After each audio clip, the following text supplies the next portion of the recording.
Some disappearances are simple: a wrong turn, a bad storm, a tragic accident. But then there are the others, cases where people, groups, even whole machines and objects step out of our world and never fully step back. No bodies, no wreckage, no clean explanation, just a hole in the record and a chill in the imagination.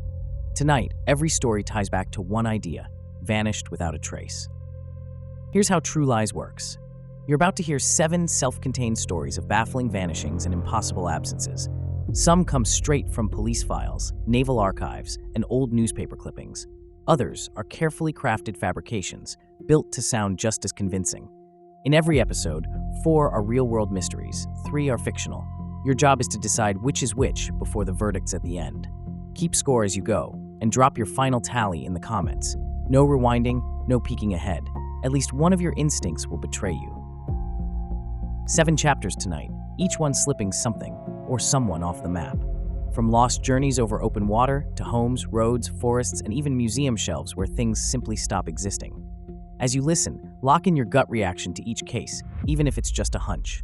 Some will sound too strange to be real, others almost boringly plausible, and that's where TruLies plays its game. Let's dive into story 1, where a routine mission lifts off into clear skies and never quite manages to land.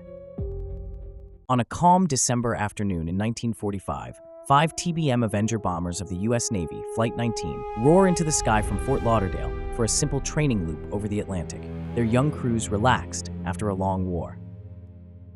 The mission, navigation problem number 1, seems straightforward. Fly east to practice bombing near the Bahamas, turn north, then west back to Florida, with clear weather, full fuel tanks, and thick manuals backing up every compass and map. Over Hens and Chickens shoals, the Avengers drop practice bombs right on target, spray plumes of water into the air, then climb away in formation, unaware that the routine part of their day has just ended. After 3 p.m., radio operators on the ground hear something worrying. Lieutenant Charles Taylor, the instructor leading Flight 19, says his compasses don't agree, the sea below looks wrong, and he isn't sure where they are. The students, whose instruments seem fine, insist they should turn west toward the setting sun and the Florida coast. But Taylor, convinced they might be over the Florida Keys or even the Gulf of Mexico, fears that west means deeper ocean. From scattered listening posts, bearings suggest the Avengers are actually northeast of the Bahamas, yet in the cockpits the view is a maze of islands, clouds, and glare, and Taylor's tense voice cuts through static as weather slowly worsens. As confusion grows, the Navy launches a massive search. At 7:27 p.m., a PBM Mariner rescue plane takes off to hunt for Flight 19. But minutes later, a ship reports a distant fireball and the smell of fuel drifting across dark waves. In the gathering storm, Flight 19's transmissions fade. Pilots mention dropping fuel, trying to stay together, and the grim plan to ditch in the ocean when the first plane runs dry. Then, suddenly, there is only silence. Over the following days, ships and aircraft comb more than 250,000 square miles of sea, finding bits of other wrecks, but nothing that clearly belongs to the 5 Avengers or the Lost Mariner, as if the ocean has swallowed them whole. Investigators later blame disorientation, failing instruments, and brutal open water, yet decades of searches still reveal no confirmed wreckage, leaving Flight 19 hovering on the edge between tragic aviation accident and enduring Atlantic mystery. From an empty sky, we move to an empty deck. Story 2 drifts in on a ship that somehow lost everything but itself. In November 1872, the merchant ship Mary Celeste leaves New York for Genoa, carrying over 1,700 barrels of industrial alcohol. Captain Benjamin Briggs, his calm wife Sarah, their toddler Sophia, and 7 experienced sailors who trust the sea and each other. For weeks, the Atlantic behaves, the refitted brigantine cutting cleanly through gray-green swells, the captain's careful log recording winds and coordinates, while below deck Sarah sews a tiny dress and the crew jokes over simple, hot meals. Yet the ship has a history, like a bad omen, past storms, a channel collision, whispers of insurance fraud. Though now her timbers feel solid, her sails are full, and even cautious Briggs believes this voyage should be straightforward. Around November 25th, near the Azores, Briggs notes ordinary weather and course in his log, unaware it will become his final written words, as somewhere beyond the ink, a slow, invisible trouble begins to stir in the hold. Days later, the British brig Dei Gratia spots the Mary Celeste wandering strangely, her sails set but sagging, no one answering shouted hails, the ship drifting like a sleepwalker across a wide, indifferent sea. Boarders climb onto a silent deck. No captain, no crew, no crying child, only ropes creaking, a wheel turning itself, and a ship that looks almost normal, like everyone simply stepped away for a moment and never returned. Below, they find food still plentiful, clothing neatly stored, valuables untouched, a sewing machine beside a half-finished child's dress, the last log on the captain's desk, and a little water in the bilge beside a disassembled, worrying pump. The cargo hold is mostly intact, only a few leaking alcohol barrels, hinting that choking fumes or a brief flash of flame might have panicked Briggs into ordering everyone into the single lifeboat, probably tied by a rope that later snapped. An admiralty court in Gibraltar questions the De Gracia crew, searching for bloodstains, mutiny, or piracy, but finds no proof of murder, only a perfectly good ship, abandoned for reasons no one can firmly name. The Mary Celeste sails on under new owners and ends in a failed insurance scam off Haiti, yet her legend survives. A real ghost ship, tables set, beds made, every human soul vanished into the Atlantic without a final answer. Story 3 takes us home for the holidays, to a house that burned, a family that survived, and 5 children who did not. Or did they? It's Christmas Eve, 1945, in Fayetteville, West Virginia, and the Sodder house glows with lights as George, Jenny, and their 10 children unwrap presents and beg to stay up playing by the sparkling tree. Around 12:30 a.m., Jenny answers a strange phone call from a laughing woman asking for someone she doesn't know, then hangs up, notices a few kids still awake by the tree, turns out the lights, and goes to bed uneasy. About 1 a.m., a heavy thud hits the roof and rolls away. Jenny startles, listens, hears nothing more, and drifts back to sleep, minutes before the night turns into a nightmare. At 1:30 a.m., Jenny wakes to the smell of smoke, finds flames crawling up the wall near the fuse box while the Christmas lights still glow, and she and George rush to get the children out into the freezing dark. 4 children escape, but Maurice, Martha, Louise, Jenny, and Betty vanish upstairs. George shatters a window, can't find his ladder, his usually reliable trucks suddenly won't start, and desperate screams are swallowed by fire. Neighbors race to call the fire department, but the operator doesn't answer. The line to the house is later found cut, and the volunteer fire crew doesn't arrive until sunrise, long after the wooden home has burned to its foundation. The fire burned for only about 45 minutes, yet investigators find no bodies or even bone fragments of the 5 missing children, despite experts insisting even crematorium-level heat usually leaves recognizable remains. As officials blame faulty wiring, George and Jenny recall ominous threats over his anti-Mussolini views, a man predicting their fuse box would cause a fire, a neighbor seeing fireballs thrown, and years later Sylvia finding a strange pineapple-shaped object in the yard. Witnesses report seeing children like the Sodders in a car that night, in a Charleston restaurant, and at a hotel with silent, watchful adults. The FBI declines to intervene, and later bone fragments from the site turn out to belong to someone older who wasn't burned. For decades, the Sodders maintain a roadside billboard asking, what was their fate? Then in 1967, receive a photo labeled Louis Sodder of a grown man who looks just like him, leaving the family and the world haunted by the question, did the children die or disappear? Now Story 4, a lonely lighthouse, 3 missing men, and a light that went out long before the truth ever came on. December 26, 1900, in wild winter seas off northwest Scotland, the small relief ship Hesperus battles towering waves toward a lonely speck of rock, the Flannan Isles Lighthouse. Captain James Harvey and young keeper Joseph Moore expect a routine handover, fresh supplies, mail, and 3 tired men ready to go home. As the lighthouse looms from the mist, no flag flies, no figure waits on the landing, and the island stares back, silent and still. Harvey orders rockets fired, and the ship's whistle screamed across the water, but no one answers, and Moore feels a chill that isn't just the wind.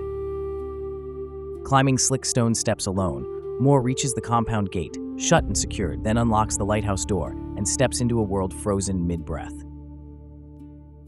Inside, the clock on the wall has stopped, beds are neatly made, dishes are clean, a chair is slightly askew, and one heavy weather coat still hangs alone on its peg. 3 men should be here, Principal Keeper James Ducat, Steady Thomas Marshall, and Tough Donald MacArthur. But every room is empty, the great lamp above cold and dark.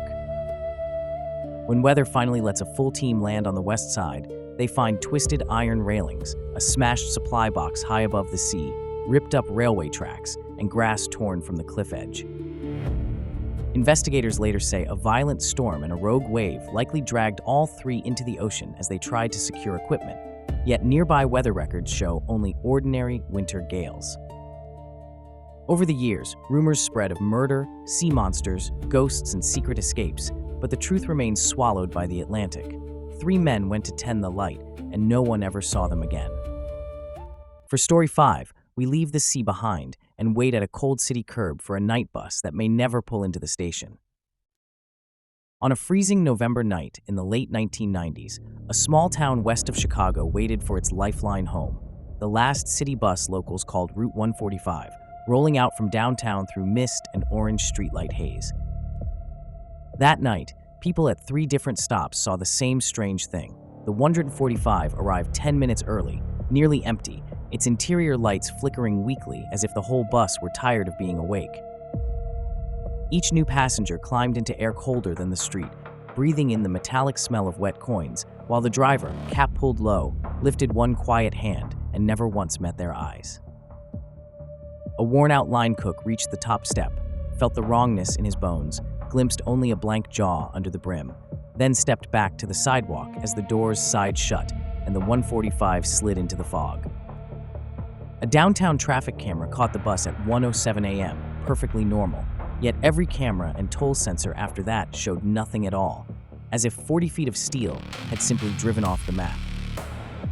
At the depot, when the 145 missed its 1:55 check-in, dispatch called over the radio and received only a storm of overlapping whispers, like a dozen people talking at once, ending suddenly in dead, impossible silence. Police traced every mile of the route by dawn. No skid marks, no broken guardrail, no river disturbance, no broken glass, while families started calling in, asking why the people they loved hadn't come home. With no bus, no bodies, and no answers, officials retired the route number for low ridership. But in bars and break rooms, the story twisted into legend. The missing 145, the night bus that never arrived. In the winters that followed, workers closing up late swore they saw a bus glide through the fog a little early, sign flickering, windows full of motionless silhouettes, a driver with his cap still pulled too low.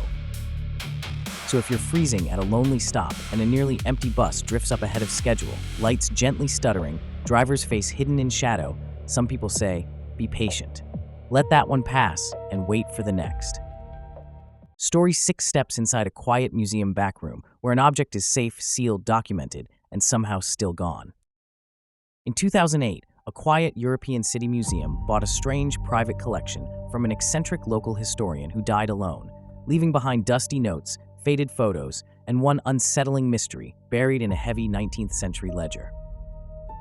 Most entries in the ledger were neat and clear, but one line kept returning like a ghost, Object 13, with no real name, just the warning, origin uncertain, retain with caution. Next to the ledger sat Object 13 itself, a small bronze figurine, palm-sized, its surface worn smooth where generations of unknown hands had touched and turned it, refusing to reveal when or where it truly came from. The museum staff did everything by the book, photographing, measuring, and documenting Object 13, then laid it into a custom foam cradle inside a glass-fronted wooden case, officially logged as Cabinet 13, and locked it away in climate-controlled storage. For nearly a year, curators visited, emailed, and argued about the figurine's age and purpose, snapping time-stamped photos and logging every check, each image showing Object 13 resting safely in its perfectly cut foam nest. 2 weeks before an exhibition called Unsolved Histories, a curator unlocked the secure storage room, walked straight to Cabinet 13, saw the security seal intact, turned the key, opened the glass door, and stared at an empty foam silhouette. No fragments, no dust outline, no scratches on the cabinet, no missing key, no strange movement on CCTV, no unauthorized access logs, just the impossible absence of an object that on paper and in photos still definitely existed. The internal investigation spiraled through theories: secret theft, catalog error, staged hoax, forgotten temporary move, but every idea snapped against the same hard facts. sealed cabinet, clean records, and that weightless hollow where bronze should have been. Publicly, the museum quietly changed the exhibition label to the flat phrase, "Withdrawn from exhibition," while privately staff began whispering about the Cabinet 13 problem, the mystery they couldn't explain and couldn't ever admit to the press. Today, deep in storage, Cabinet 13 still stands locked and empty, and if the right staff member pauses beside it, they may quietly tell you that sometimes the scariest thing in a museum is not what's displayed, but what has vanished without a trace. And finally, Story 7 leads us into the deep woods, following a troop on the trail until the map and the evidence simply stop. In the summer of 1974, a confident Minnesota scout troop, one veteran scoutmaster and 6 boys, signed in at a lonely ranger station, logged their careful 5-day route, and hiked toward a maze of cold, black-water lakes near the Canadian border. For 2 days, everything felt routine. Smoky campfires, clouds of mosquitoes, minor gear problems, and a crackling radio check-in where the scoutmaster calmly reported clear skies, no injuries, and a perfectly on-schedule trek. On day 3, a ranger lifting his binoculars spotted them as small silhouettes on a ridgeline, backpacks bobbing in single file, exactly where their permit said they should be, before they disappeared down into a narrow valley. When the troop failed to return on day 5, unanswered radio calls turned into an urgent search, and rescuers quickly found the first and second camps, neat fire rings, food wrappers, and tidy tent prints, as if the scouts had just stepped away. But where the third camp should have been beside a quiet lake, there was only untouched forest floor. No fire pit, no footprints, no trash, so clean it looked like no one had camped there in years. Search teams followed the planned route into the valley and watched the signs fade on the firm, dry ground until the tracks simply stopped, as if every boot print had been erased in the space of a few steps. Beyond that valley, after days of grid searches, divers in freezing black water, and dogs riding canoes along deep shores, the only trace found was a single boy's merit badge embedded in spruce bark, as if it had hit the tree at high speed. With no bodies, no packs, no torn clothing, and no overturned canoes, officials settled on the only explanation they could file: presumed drowning in a treacherous glacial lake, even though the evidence never quite matched the story. Around campfires, rangers whispered a different line, that the troop walked off the map into a strange corner of forest where compasses twitch, radio calls warp, and some lost hikers briefly vanish into woods they swear feel wrong. What no report mentions is that this troop never existed at all. Their story is a fiction stitched from real disappearances, a quiet warning that in vast country like this, one wrong step can erase a person without leaving anything behind. 7 disappearances, 4 grounded in the messy records of reality, 3 engineered inside the walls of this show. By now you've made your calls, maybe with confidence, maybe with a little dread. This is the moment where intuition either looks brilliant or completely falls apart. Let's see how well you walk the line between truth and invention. Story 1, Flight 19, Training Mission to Nowhere, was real. Naval reports, search logs, and surviving radio transcripts document the doomed exercise and the fruitless hunt that followed. Story 2, The Mary Celeste, Ship Without a Soul, was real. Maritime inquiries, court records, and period newspaper accounts all wrestled with the crewless brigantine adrift in the Atlantic. Story 3, The Sodder Children and the House That Didn't Burn Enough, was real. Fire department notes, legal filings, and decades of family-led investigations preserve this haunting West Virginia mystery. Story 4, The Lighthouse of 3 Empty Coats, was real. Lighthouse service records, official inquiry reports, and contemporary coverage detail the baffling disappearance of the Flannan Isles keepers. Story 5, Route 145, The Night Bus That Never Arrived, was fictional. We built this one from urban transit legends and missing vehicle rumors, then layered in modern surveillance details to make it sting. Story 6, Cabinet 13, The Empty Case at the City Museum, was fictional. It's a locked room puzzle pieced together from real art theft methods and the quiet chaos of museum catalog errors. Story 7, The Northwoods Troop That Walked Off the Map, was fictional. This tale borrows the mood and patterns of unsolved wilderness disappearances, but the troop, dates, and forest are inventions. Whether you aced all 7 or missed the ones you swore were obvious, remember, in TruLies, the most convincing mysteries are often the ones you think you already understand.